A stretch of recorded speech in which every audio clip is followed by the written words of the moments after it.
ஒரு பாராட்டுறதா இருந்தால் கூட யோசிக்கணும். இல்லாதது பொல்லாத பாராட்டினா மாட்டிக்குவோம் இல்லை. இப்போ சீரியல் பார்க்குறாங்க லேடிஸு, பார்க்காதீங்கன்னு சொன்னோம், கேட்க போகிறது இல்லை, அதனால் விட்டேன்.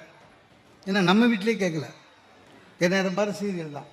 எனக்கு என்னமோ அந்த சீரியல் ஓடிச்சுனாலும் பிபி வரும் எனக்கு. நான் வீட்டுக்கு போகிறேன், ஒய்ஃப் சீரியல் பார்த்துருக்குறாங்க. நான் என்ன பண்ணேன், ஆஃபீஸ்லேருந்து வரவே பாராட்டுவோம் அப்படி, எல்லாருக்கும் ஒரு இடர் வரும்ல, பாராட்டலாமே ஒய்ஃப்ன்ட்டு அப்படி சீரியலை பார்த்தா அதில் ஒரு 60+ ஒரு ஆள் சிவப்பாக ஏதோ சீரியலில் நடிச்சுன்னுக்கிறாரு. ஆக்சுவலாக அவரை பார்த்தா எங்கள் மாமனார் மாதிரி இருந்தது. சரி ஒய்ஃபை பாராட்டுவோமேனு அவங்களுக்கு மகிழ்ச்சி வரலாம், அப்பாவை பற்றி பெருமையாக சொன்னேன். அதனால் டேய் அது உங்கள் அப்பா மாதிரியே இல்லை அப்படின்னா, அவள் மகிழ்ச்சி அடைவான்னு நினச்சி சார், உல்ட்டாவாயிடுச்சு. உங்கள் அப்பா மாதிரி இல்லைண்ணே, திடீர்னு பேய் பூச்சா மாதிரி இருந்தா. அப்போ எங்கள் அப்பா நான் பைத்தியமா அப்படின்னா, அந்த சீரியல் அந்த கேரக்டர் பைத்தியமா சார் எனக்கு தெரியாது. எங்கள் அப்பா பைத்தியமா, ஆக்சுவலாக உண்மையிலே பைத்தியமானா மாட்டிச்சு. அதாவது சிந்திக்காமல் பாராட்டுறேன்னு போய் 2 நாள் ஆச்சு சண்டை முடிக்கிறதுக்கு. எல்லாமே அப்படிதான். உதவி செய்கிறோம், நிறைய பேர் உதவி செய்கிறேன்னு மாட்டிவோம் பார்த்துக்கிறீங்களா. எதுக்குன்னா சிந்தனை முக்கியம். ஒரு வினாடி சிந்திச்சினாலே போதும் சார், உங்களுடைய செயல் பேச்சு எல்லாமே சரியாகி வாழ்க்கை பிரகாசமாகும். ஒருத்தரை உதவி செய்யணுமா, வள்ளுவன் சொல்லியிருக்கான் சார், நன்றாற்றல் ஒன்றும் தவறு உண்டு, அவரவர் பண்பறிந்த ஆற்றாக்களை இல்லை. நான்லாம் ஏதாவது சேவை செய்யணும்னு நினச்சி இந்த செங்கல்பட்டு மதுராந்தகத்துக்கு நடுவில் ஒரு ஆதரவற்ற முதியோர் இல்லம் இருக்குது. உண்மையிலேயே ஆதரவற்றவர், அவங்களுக்கு பசங்க யாரும் கிடையாது. ஒரு எப்படியும் ஒரு 80 பேர் இருப்பாங்க, எல்லாம் 65+ தான். அந்த நம்மளால் முடிஞ்சது மாதம் கேஷ் கொடுக்க முடியாது. அதனால் நான் என்ன பண்ணுவேன், எப்போவுமே இந்த சனி ஞாயிறுலாம் நமக்கு கூட்டம் இருக்கும். கூட்டம் இல்லாத சனி ஞாயிறு இருந்ததுன்னா நானே என் சொந்த செலவில் கார் பெட்ரோல் போட்டுன்னு அங்கே போய் அந்த பெரியவங்களெல்லாம் உட்கார வச்சு ஒரு 1 hour பேசுவேன், சிரிப்பாங்க. என்னால் முடிஞ்ச சேவை அவ்வளோதான். நீங்கள் நம்ப மாட்டீங்க, கொரோனா காலத்தில் பாஸ் வாங்கிட்டு போய் பேசியிருக்கேன். என்னால் முடிஞ்ச சேவை அவ்வளோதான். நல்லா தான் போயிட்டு இருந்தது. அங்கே ஒன்றும் கிடைக்காது, அவங்களாம் ஆசீர்வாதம் பண்ணுவாங்க, வாங்கிட்டு வந்தாங்க, பேமெண்ட் கிடையாது, ஒன்றும் இல்லை, சேவை. ஒரு 4 மாதம் முன்னாடி போனேன், பேசினேன். ஒரு பெரியவர் கூப்பிட்டார், போனேன், தலையில் கை வச்சார், நல்லா அவர் நீ வர அன்றைக்கி ரொம்ப நாங்கள் சந்தோஷமாக இருக்கோம், நீ போயிடுவல்ல, போயிட்ட பிறகு நீ என்ன சொன்னியோ அதெல்லாம் நாங்கள் சொல்லி சிரிச்சுப்போம், ரொம்ப சந்தோஷம் அப்படின்னாரு. ரொம்ப நன்றிங்க ஐயான்னு. அடுத்தது சொன்னார், ஆனால் உங்கள்கிட்ட ஒரு கெட்ட பழக்கம் அப்படின்னாரு. என்னங்க ஐயான்னு. இல்லை, நீ உன் இஷ்டப்பட்டு வர, இஷ்டப்பட்ட நாள் வர, நீ பேசாமல் எங்களுடைய தங்கிடு சார். ஆதரவற்ற முதியோர் இல்லம் சார், நீ எங்களோட தங்கிடு. அந்த காப்பாளர்கிட்ட போனேன், மாதம் என்னால் முடிஞ்ச பணம் கொடுத்துட்றார். இனிமேல் இந்த பக்கம் வரமாட்டேன், இவனுங்க கண்டிப்பாக எனக்கு அட்மிஷன் போட்டுருவாங்க போல. நல்லது செஞ்சால் கூட பிரச்சனை வர சார். நான் இன்னொரு இதில் ரொம்ப பெருசாக மாட்டியிருக்கேன்.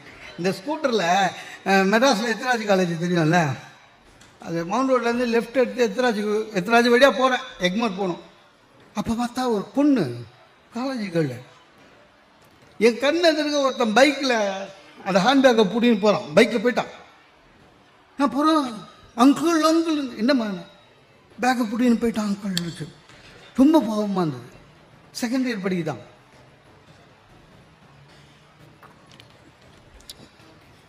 பைக்கில் என்னமா இருக்குதுன்னு நான் நினச்சேன், இது பணங்கன்னு வச்சுருக்கு போல இருக்குதுன்னு. ஆக்சுவலாக அந்த பொண்ணு காலேஜ் ஐடி கார்டு உள்ளே இருக்குது, புக்ஸு உள்ளே இருக்குது, பர்ஸு உள்ளே இருக்குது, லைப்ரரி கார்டு உள்ளே இருக்குது. அந்த பொண்ணு அதுக்கெல்லாம் கவலைப்படல. என் மொபைல் போயிடுச்சு சார் அங்கிள், என் மொபைல் எடுத்துன்னு போயிட்டான்ச்சு. நான் சொன்னேன், நான் கவலைப்படாது, இப்போல்லாம் போலீஸில் ஜிபிஎஸில் கண்டுபிடிச்சிடுவாங்க, நீ வா ஸ்டேஷனில் போய் கம்ப்ளைண்ட் கொடுக்கலான்னு.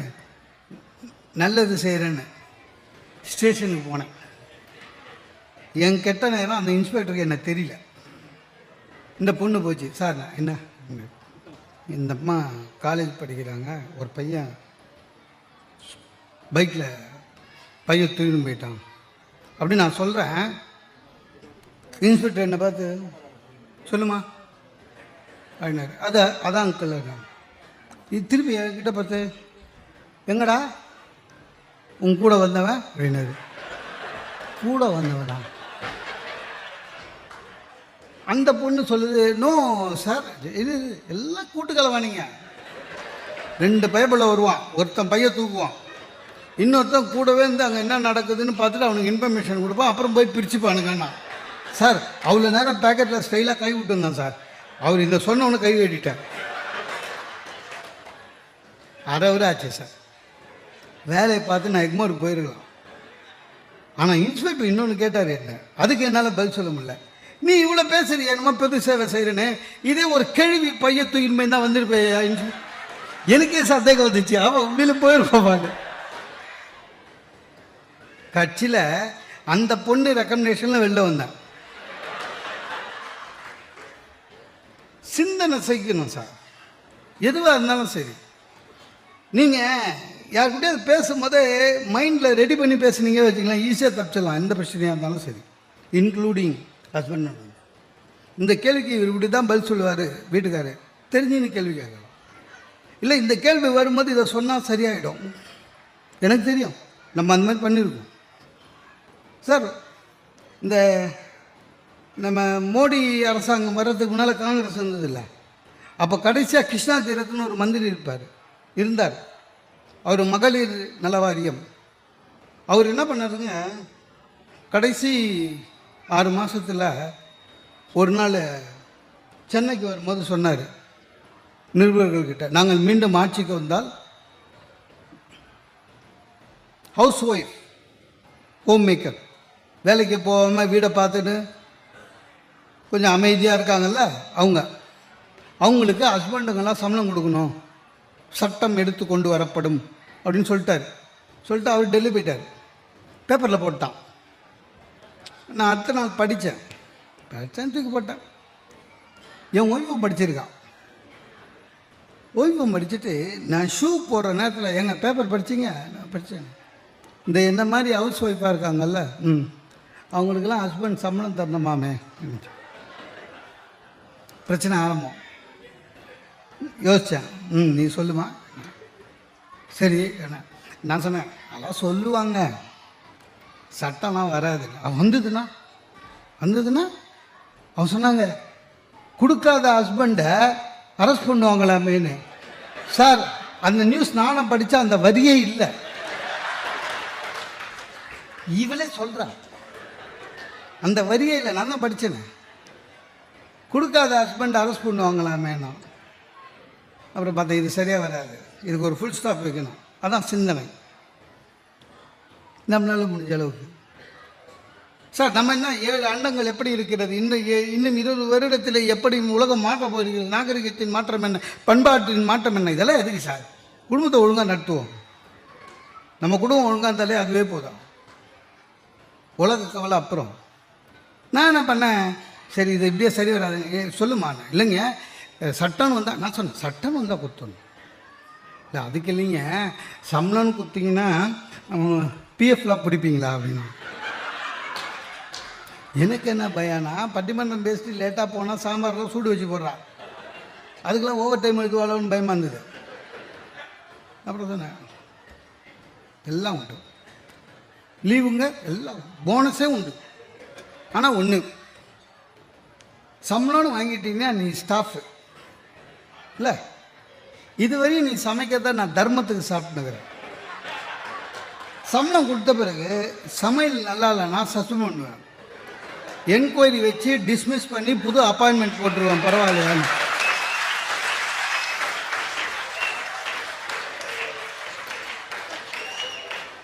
அதுக்கப்புறம் அதை பற்றி பேச்சே இல்லை. ஒருவேளை அந்த சட்டம் வந்ததுனால அவன் கவலைப்பட மாட்டான். அதான் சார் சிந்தனை. சில இடத்துல நம்ம சிந்திக்காமல் பேசி நம்மளே மாட்டிருக்கோம் சார். ஒய்ஃபோட கோயிலுக்கு போகிறோம் சார், அன்றைக்கி ஒய்ஃபோட கோயிலுக்கு போயிட்டு அர்ச்சனை தட்டை கொடுத்துட்டு நிற்கிறேன். அவர் சும்மா இல்லாமல் குருக்கள் பேர் சொல்லுங்கோ அப்படின்னாரு. சொல்லிட்டேன் என் பேர். நட்சத்திரம் சொல்லுங்கன்னாரு. ஏன் நட்சத்திரம் சொல்லிட்டேன். பாரியால் பேர் சொல்லுங்கன்னாரு. சொன்னேன். பாரியால் நட்சத்திரம் சொல்லுங்கன்னு. நம்மளுக்கு வெட்டிங் டேவே மறக்குது. உண்மையிலே மறந்துட்டேன் சார். டென்ஷன் ஆகிட்டேன் சார், பயங்கர டென்ஷன் ஆகிட்டேன். ஏன்னா மறந்துட்டேன்னு சொன்னால் போகும்போது எனக்கு ஆச்சரியம் நடக்கும். சரியா? ரொம்ப டென்ஷன். இவ சொல்ல மாட்டான், இவர் விட மாட்டார். அப்படியே போக வேண்டியது தானே. பாரியால் நட்சத்திரம் சொல்லுங்க பா.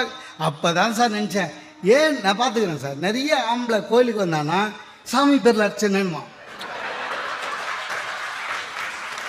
புட்சாலிங்க எதுக்கு பிரச்சனைன்னு நான் கூட யோசிச்சுக்கிறேன். இந்த ஆளு நான் சாமி பேரில் அர்ச்சனை சார். நீனே சாமி பேரில் அர்ச்சனை உனதுக்கெல்லாம் பண்ணிக்கணும். நிறைய ஆம்பளை பார்த்துருக்கேன் சாமி பேரில் அர்ச்சனை பண்ணணும். எதுக்கு பிரச்சனைன்னு நம்ம தெரியாமல் சொல்லி மாட்டிக்கணும். இவோ உத்து பார்த்துனுங்கிறான். அவரு பாரியால் பேர் சொல்லுங்க பார்த்தேன். அப்புறம் ஒரே நிமிஷம் யோசிச்சேன். அப்புறம் சொன்னேன், இங்கே பாரு, இந்த ஸ்தல புராணம் என்ன தெரியுமா, அவங்கவுங்க நட்சத்திரத்தை அவங்கவுங்க சொல்லுவாங்க. அப்போ தான் பழிக்கும். முடிஞ்சு போச்சு சார். ஒரு நிமிஷம் சார். யார்கிட்ட பேசினாலும் ஒரு பதில் சொல்லுவதற்கு முன்னால் ஒரு வினாடி தயவு செய்து யோசிங்க. ஒரு பதில் மேலதிகாரி ஒரு பதில் கிறுக்குத்தனமாக வாய்க்கு வந்தது பேசக்கூடாது. ஏன்னா அது ரெக்கார்ட் ஆகிடும். சில பேர் ஃபோனில் டென்ஷனில் பேச தெரியாமல் பேசுவோம், கோபத்தில் பேசுவோம். கோபம் வச்சுது பேசாத. உன் மூளை எப்பொழுது உன்னுடன் சேர்ந்து பேசுகிறதோ அப்பொழுது பேசு. உன் மூளையை விலக்கிட்டு பேசும்போது பேசாத. குடும்பத்தில் சண்டைகள் அதிகமாக வருது. அதனால தான் வாய்க்கு வந்தது பேசுறது. பேசிட்டு ஒரு 5 நிமிஷத்தில் நம்மளுக்கே ஏண்டாப்பா இவ்வளோ பேசலாம், நிறைய பேசிட்டோம், நம்மளே கேட்குறோம், நிறைய திட்டணும். அப்போ தான் அவங்க ஏறுவாங்க. பார்த்துக்கிறீங்களா? ஐயோ, அது யாருக்கும் வரக்கூடாது. அந்த மாதிரி அந்த நாளே பாழாயிடும் சார். தயவு செய்து அந்த பேசும்போது யோசிங்க. ஆஃபீஸர் கூப்பிட்டா கூட நானும் ஏன் ஆஃபீஸரு எனக்கு தெரியும், அவரை நம்மகிட்டே கேட்பாரு, இந்த இந்த இந்த ஆஃபீஸில் என்ன மாதிரி யோகியம் உண்டாயா அப்படின்னு நம்மகிட்ட. என்னங்க சொல்லுவீங்க? இல்லைன்னு சொல்லணும் நியாயமா. ஆனால் ஆஃபீஸர் என்ன சொல்லுவீங்க? நான் சொல்லுவேன், உங்களுக்கு தெரியாதா சார்? போ சார்.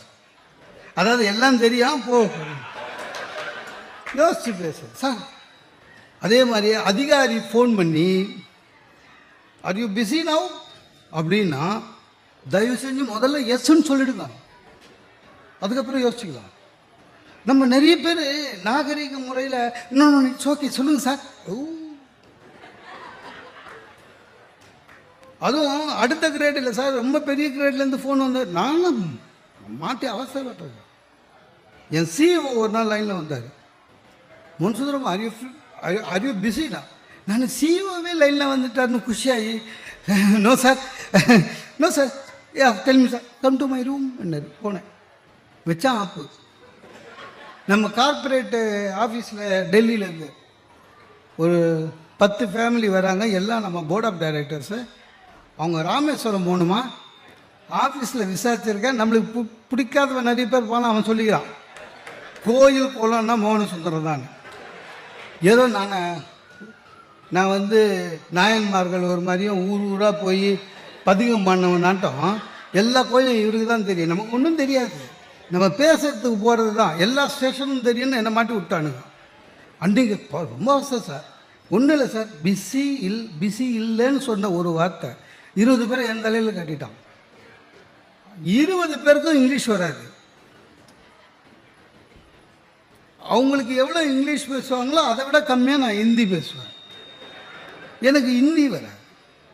எனக்கு தெரிஞ்சதெல்லாம் பைட்டியே உட்டோ மாலும் நெய். அவங்களுக்கு தமிழே வராது. பிள்ளையார்பட்டிக்கு கூட்டியும் போய் ராமேஸ்வரத்துக்கு கூட்டியும் போய் அவங்கள கெஸ்ட் ஹவுஸில் தங்க வச்சு ஒவ்வொருத்தனுக்கும், அதாவது காது வலிக்கும், வாய் வலிக்கும், என்ன பேசுகிறோம் அவனுக்கு புரியாது, சைகை அபிநயம் எல்லாம். காலையில் போய் குளிக்கணும்னு சொல்லியிருக்க, எல்லாம் இழுத்து போத்துன்னு தூங்குறான். ஒரு கதுவாக தட்டி ஓஷன் மந்திர்கிலேயே ஓஷன் ஸ்டானா எல்லாம் அவங்களுக்கு கொஞ்சம் இருக்கணும்ல சார். கடலில் குளிக்க போகிறோம் எப்படி சார் வருவான்? ஏதோ இன்டர்வியூக்கு போகிற மாதிரி வரானுங்க. வாட்சு, மோதிரம், அவங்க எல்லாம் வாங்கி செருப்பு வாங்கி சாக்ஸை வாங்கி எல்லாத்தையும் வச்சு போய் குளிங்கடா, போய் ஒரு முக்கு முக்கிட்டு வாங்கடான்னு. அதில் இன்னொரு விசேஷம்னா ஒருத்தன் கண்ணாடியோடு போயிட்டான். முங்கியதுனா கண்ணாடி போயிடுச்சு. அவன் என்ன பார்த்து கிளாஸ் போகக்கூடாது, அது இன்னொரு யாழ்ப்பாணம் போயிருக்கும் வாணிங்க. அப்புறம் ஒரு ஐயரை கூப்பிட்டு இதெல்லாம் பண்ணணும், சங்கல்பம் பண்ணோன்னா ஒரு ஐயரை கூப்பிட்டு இவனுக்கு 10 பேரையும் உட்கார வச்சான். அவர் திருப்பி சொல்லணுன்றது அதுவே சொல்ல தெரியல இவனுங்களுக்கு. நான் சொன்னேன், நான் சொல்கிறேன் அதே மாதிரி சொல்லுங்கன்னு 2 வார்த்தை சொன்னேன் சார். மீதி 4 பேர் யாரோ குறையானிங்க 4 பேர் வந்து சார் எங்களுக்கு சேர்த்து செய்யுங்கலாம். நான் தான் சங்கல்பம் செய்கிற மாதிரி. ரொம்ப கொடுமை சார். அதில் அங்கே உங்களுக்கு தெரியாது, ராமேஸ்வரத்தில் நிறைய புண்ணிய தீர்த்தம்னு கிணறு இருக்கும். அது எந்த காலத்து கிணறோ, ஆன்மீகம் உண்டு வேணும் தான். அதில் சும்மா இப்படி வாங்கி அப்படியே பண்ணோம். இல்லை தள்ள ஒரு ஆள் வந்தவன்ல டம்ளராக ஒவ்வொரு கிணத்துல இருக்கிற தண்ணியை குடித்தான். அதனோட எஃபெக்ட் 2 ஹவர்ஸில் தெரிஞ்சுது. Loose motion. அவனை அங்கே இருக்கிற நர்சிங் ஹோமில் சேர்த்து 2 ஐவியை ஏற்றி, ஐயோ தலைவலிங்க. அந்த போகும்போது ஒரு வார்த்தை சொன்னாங்க, சுக்ரியான்னு. ஓகே அமிச்சிட்ட பிறகு என் சிஇ கூப்பிட்டார். Super, they are very happy. இனிமேல் யாராவது வந்த ஊருனா நீ தான் முடிஞ்சுது. அதெல்லாம் பரவாயில்லைங்க. இது போயிட்டு வர்றதுக்கு 3 நாளுங்க ஆன் டியூட்டி. வீட்டுக்கு வந்தேன். என் ஒய்ஃபு கேட்டாங்க, நம்ம கூட ராமேஸ்வரம் போனோங்க. நான் சொன்னேன், எது ஒன்றா பேசு, அந்த வார்த்தை பேசாது. எனக்கு இந்த ராமேஸ்வரில் கெட்ட வார்த்தை மாதிரி காதல் நோ பண்ணு. அது என் ஒய்ஃப் சொல்கிறா, ஊரில் இருக்கிற யார் ஒய்ஃபையோ இட்டுன்னு போகிறீங்க, என்ன இட்டு நான் செஞ்ச ஒரே தப்புன்னா, பிஸியா? No sir. அதே மாதிரி வாக்குறுதி கொடுக்குறீங்களா, ஜாகிரதையாக கொடுங்க. அது யாராக இருந்தாலும் சார். ஒருத்தருக்கு ப்ராமிஸ் பண்ணும்போது யோசிங்க. உடனே உணர்ச்சி வசப்பட்டு நான் இருக்கேன் காப்பாற்றுறேன் அப்படின்னா ஒரு 500 ரூபா கொடுக்கணும். உணர்ச்சி வசப்பட்டு வீட்லேயே என் பையன் சின்ன பையனாக இருக்கும்போதெல்லாம் ஒரு 7 வயசு வீட்டுக்கு வந்தோன்னா ஒய்ஃபு ரொம்ப டென்ஷனாக இருப்பாங்க. என்னென்ன சமையல் பண்ணணும், இது பண்ணணும், அது பண்ணணும், குழந்தைய பார்த்துக்கணும். ஒரு ஆள் எவ்வளோ வேலையை பார்த்துக்குது. நானும் யோசித்தேன் ஒரு நாள், சிச்சி பாவம், சமையல் பண்ணணும், துணி துவைக்கணும், எல்லாம் பண்ணுறாங்க, குழந்தையும் பார்த்துக்கிறாங்கன்னு. ஆனால் சிந்திக்காமல் என்ன பண்ண, ஒரு வாக்குறுதியை கொடுத்தேன். என்னென்னு, நான் 5 மணிக்கு ஆஃபீஸ்லேருந்து வரேன்ல, குழந்தைய அதுக்கப்புறம் நான் பார்த்துக்கிறேன்னு. ஃபினிஷ்ட். அப்புறம் தான் சார் தீவிர புலன் விசாரணை உண்மைலாம் தெரிஞ்சுது. என்னென்னா, இவங்க செய்கிற வேலையிலலாம் அவன் தூங்கிடுறான் சார். அவன் தூங்கி 5 மணிக்கு ஃப்ரெஷ்ஷாக வாழ்த்தனம் காமிக்கிறதுக்கு ரெடி ஆகலாம் பாரு, அப்போ தான் நம்மக்கிட்ட வரான். இவங்க 5 மணிக்கு டிவி கிட்ட போயிடுறாங்க. அவனை தூங்க வச்சிருது மத்தியானம் நல்லா ஃப்ரெஷ்ஷாக. அவன் நல்லா தூங்கிட்டு பிரிஸ்காக இருக்கான். வாழ்த்தனம் பண்ணுறதுக்கு சோஃபா மேலே ஏறுவான், எஸ்கிமோ மாதிரி நடப்பான், அந்த மார்க்கர் எடுத்து செவரு ஃபுல்லாக கருக்குவான். அது இல்லாமல் இன்னொரு பிரச்சனை, தூக்கி வச்சுக்கணும் அவனை. நம்ம குழந்தை தான், ஆனால் ஒரு 8 கிலோ தூக்க முடியல, தூக்கி வச்சுக்கணும். அதில் இன்னொரு பிரச்சனைனா தூக்கி வச்சுன்னு வீட்டிலே இருக்கணும். நான் அப்படி தூக்கி வச்சுன்னு எதிர்க்கு போய் அந்த ஆண்டி வர்றா டாட்டா சொல்ல, ஆண்டிக்கு ஒரு ரிலேஷன்ஷிப்புக்கு நம்ம லெவலில் ஒரு பிஆர் பண்ணுவேன். ஆண்டி வர, ஆண்டிக்கு டாட்டா சொல்லு, ஆண்டிக்கு டாட்டா சொல்லு. ஒன்றும் ஓன்னு அழுவான். ஏன்டான்னா அவனுக்கு வந்துல இடுப்பு என் இடுப்பில் இருக்கணுங்க. ஆனால் அவங்க அம்மா கிட்ட நின்றுக்கிட்டு அவங்க அம்மா மூஞ்சியே பார்க்கணும். அவனுக்கு அது அம்மா பிடிக்குது.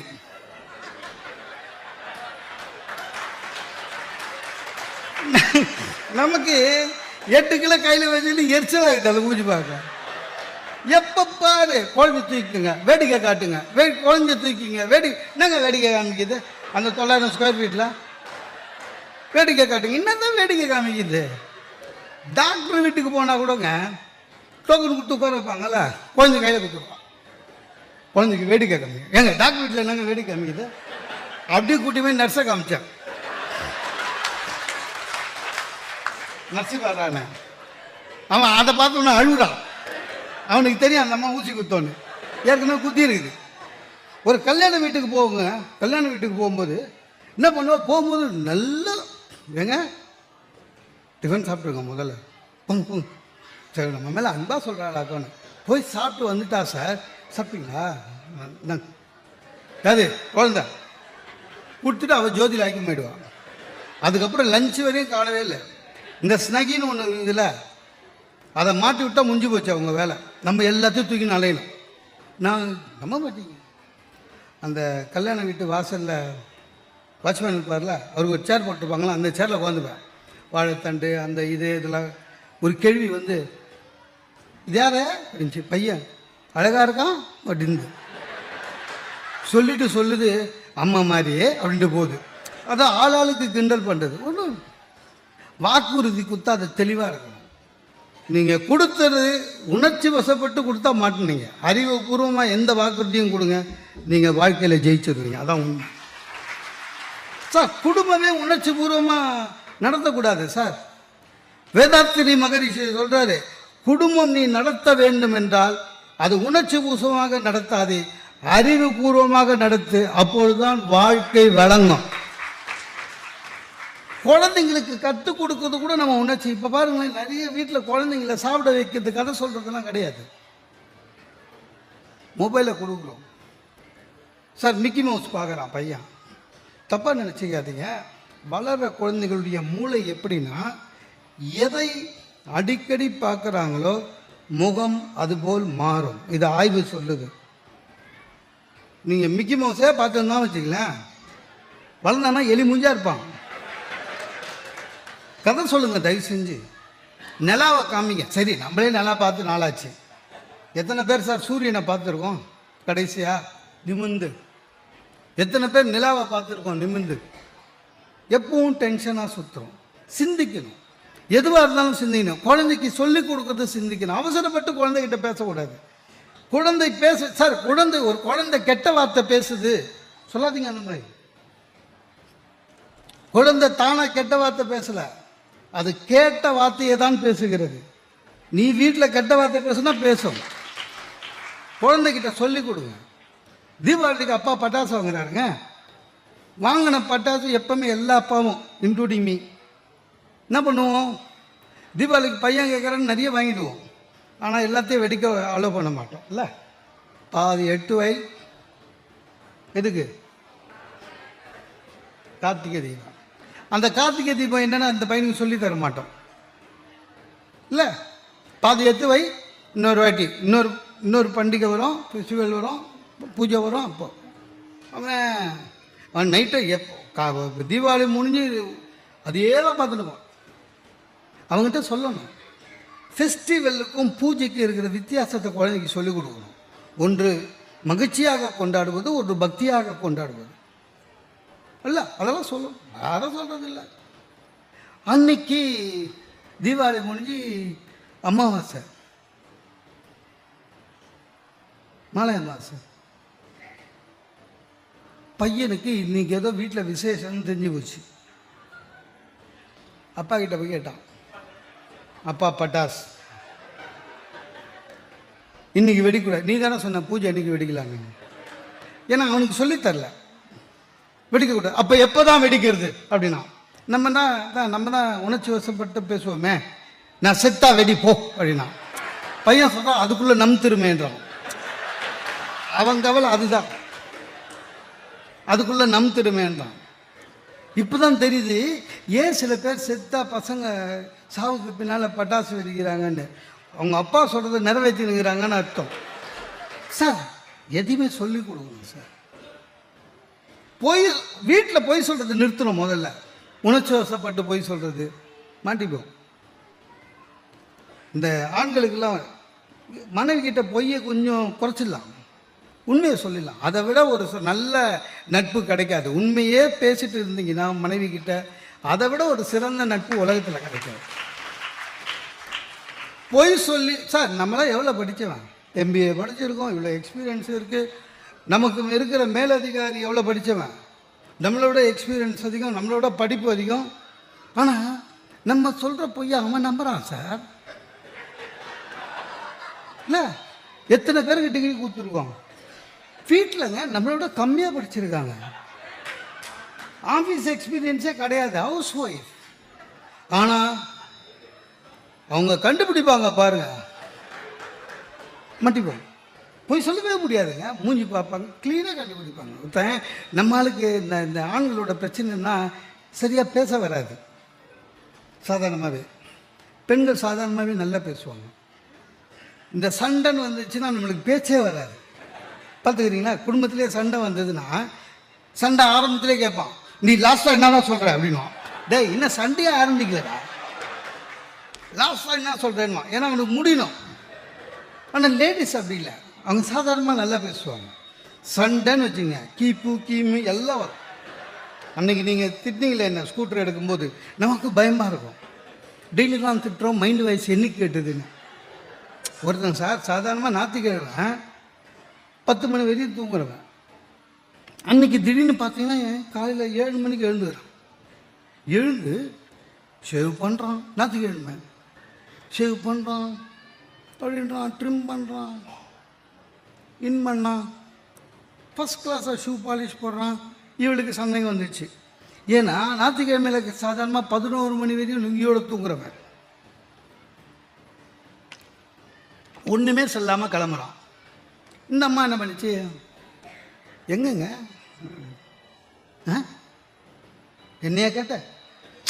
பொய் சொல்லும் போது நம்ம ஆளுக்கு பேச்சு வராது. அது இல்லாமல் பொய் சொல்லும் போது சத்தமாக பேசுவானுங்க, பார்த்துக்கிறீங்களா? என்னது என்னையா கேட்ட? டாய் உன்னதான் கேட்குது சொல்லிட்டா. என்னையா கேட்ட? உன்னதான் கேட்குது சொல்லு. நான் சேர்மன் டெல்லியிலேருந்து வர்றாரு, ரிசீவ் பண்ண போகிறேன். பொய், அவளுக்கு தெரியும் பொய்ன்னு. நீ பொய் சொல்கிறன்னா சண்டை பெருசாக இருக்கும். அவங்க எவ்வளோ புத்திசாலிங்க லேடிஸு. டக்குன்னு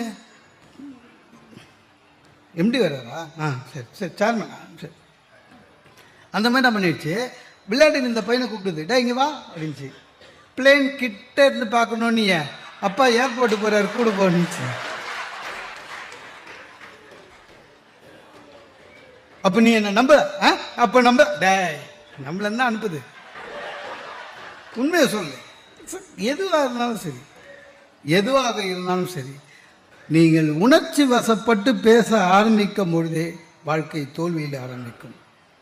எது பேசுவதனாலும் கொஞ்சம் சிந்தித்து பேசுங்க. சிந்தித்து பேசினால் தெளிவு பிறக்கும், உங்களுக்கும் சரி கேட்குறவங்களுக்கும் சரி. ஒரு செயலை செய்யும் போது சிந்திங்கள். சார் ரோடு ஆக்சிடென்ட் எதனால் ஆகுது? ஒரு நிமிஷம் உணர்ச்சி வசப்படுறது. ரோடு ஆக்சிடென்ட் எதனால் ஆகுது? ஒரு நிமிஷம் உணர்ச்சி வசப்படுறது. ஒரு நிமிஷம் சிந்திங்க. எனக்கு ரொம்ப கவலையாக இருக்குது சார். ரயில்வேன்றது அது அவனோட சொத்து சார். போனால் போதுன்னு நம்மளை பர்மிஷன் பண்ணுறான், கிராஸ் பண்ணிக்கோன்னு. இல்லை, உண்மையிலேயே it is the property belongs to the railway. அவன் விலை கொடுத்து வாங்கியிருக்கான். மக்களோட நன்மைக்காக போனால் போதுன்னு நம்மளை விட்றான். நீங்கள் பாருங்கள், சிக்னல் இல்லாத ரயில்வேவை பாருங்கள் தயவு செஞ்சு. அந்த இவ்வளோ பெருசு இரும்புங்க போட்டிருப்பாங்கல்ல, கை தூக்கி விடுமே, அந்த இரும்பு பாருங்கள் வளைஞ்சிருக்கும். ஏன் நம்ம ஆளுங்க நுழைஞ்சே வளைஞ்சிருச்சு. அத்த இரும்பு எத்தனை பேர் போயிருப்போம், எத்தனை ஆக்சிடெண்ட், செல்ஃபோன் பேசினே போய் எத்தனை ஆக்சிடெண்ட். அது எல்லாமே பார்த்தீங்கன்னா எது பேஸ்? அடிப்படை உணர்ச்சி வசப்படுவது, சிந்திக்காமல் இருப்பது. நாட்டில் இவ்வளோ தற்கொலை, உணர்ச்சி வசப்படுவது, சிந்திக்காமல் செயல்படுவது. ஒரு நிமிஷம் சிந்திச்சு பாருங்க, உண்மை விளையும். ஒன்றும் கஷ்டம்தான், வேறு வழி கிடையாது.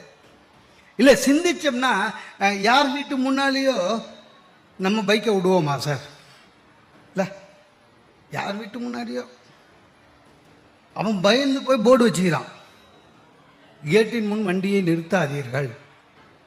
அதை விட சிரிப்பு, அவன் வைக்கலனாலும் சென்னை சில்க்கு, போத்தி சில்க்கு, சரவணா, ஜிஆர்டி அவன் போர்டு வைக்கிறான். என்னென்ன வண்டி கேட்டின் முன் வண்டியை நிறுத்தாதீர்கள், சென்னை சில்க்.